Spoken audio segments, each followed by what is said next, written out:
როგორ დავიწყოთ ბლოკის პირველი რიგის წყობა? ბეტონის საძირკველი მუდმივად იღებს ტენიანობას მიწისგან და ბეტონი როგორც ვიცით ფოროვანი მასალაა და ტენი კაპილარული გზით ზემოთ ადის.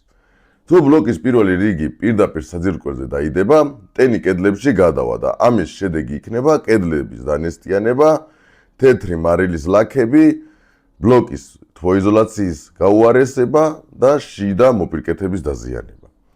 ამ პრობლემის თავიდან ასაცილებლად პირველი რიგის ქვეშ აუცილებლად უნდა მოეწყოს ჰორიზონტალური ჰიდროიზოლაცია. ყველაზე გავრცელებული და ეფექტური გადაწყვეტაა ტოლი ან სხვა რულონური ჰიდროიზოლაციის დაგება. ეს მცირე ხარჯია, რომელიც სახლს მრავალი წლის განმავლობაში იცავს ტენიანობისგან.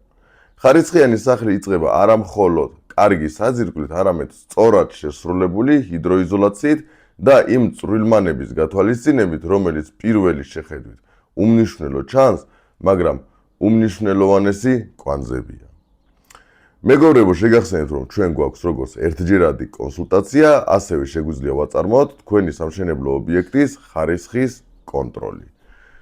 დიდი მადლობა ყურადღებისათვის, გამოიწერეთ ჩვენი გვერდი, აქ ვსაუბრობთ მშენებლობაზე მარტივი ენით. რაც შეეხება ჩვენთან თანამშრომლობას, გამოგვიგზავნეთ თქვენი პროექტის PDF ფაილი და გამოგიგზავნით ჩვენი სერვისის ღირებულებას.